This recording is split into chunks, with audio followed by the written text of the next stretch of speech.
আসসালামু আলাইকুম ওয়া রাহমাতুল্লাহি ওয়া বারাকাতু। সুফি সাধকের বাংলাদেশ, সকলকে স্বাগত।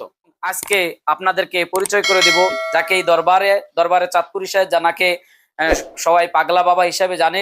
ওনার অনেক কারামাত এই দরবারে সংগঠিত হয়েছে। এর মধ্যে শুরুতে ওনার একটি কারামাত আমি বর্ণনা করব। সেটা হচ্ছে, উনি যখন যৌবনে পরিণত হয়েছেন তখন ওনাকে বিবাহ করার জন্য ওনার দাদা তথা হযরত শাহ কেবলা ওনাকে বিবাহ করার জন্য নিয়ে যাচ্ছিলেন। তখন যখন বর সেজে উনি যাচ্ছিলেন, সামনে আমাদের একটি দিঘি আছে, ওই দিঘির মধ্যে উনি ডুব দিলেন। ডুব দেওয়ার পর ওনাকে তখন অনেকে খোঁজাখুঁজি করলো, ডুবুরি আনলো, ওনাকে খুঁজে পাওয়া যাচ্ছিল না।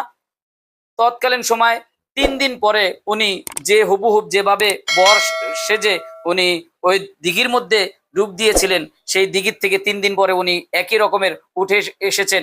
এরপর থেকে ওনার দাদা ওনার বাবা ওনাকে বিবাহ করার জন্য আর কখনোই চাপ দেন নাই। উনি একজন মজ্জব অলি ছিলেন এবং আরো অসংখ্য কারামাত ওনার জীবনে সংঘটিত হয়েছে। এবং উনি ছাগল চড়াতেন এবং ছাগলের দুধ দিয়ে উনি চা বানাতেন, এবং চা কোনো চামচ দিয়ে উনি কখনোই এটা ব্যবহার করতেন না। উনি নিজ হাতে এই চার কাতলির মধ্যে হাত ঢুকিয়ে উনি চা নাড়াচাড়া করতেন, কিন্তু ওনার হাতে কোনো স্পর্শ, গরমের কোনো স্পর্শ লাগতো না। আল্লাহ তাআলা আমাদের এই রকমের সুফি সাধক আল্লাহর ওলিদের কে ভালোবাসার তৌফিক যেন আল্লাহ আমাদেরকে দেয়, সেই কামনা করি। আসসালামু আলাইকুম ওয়া রাহমাতুল্লাহ।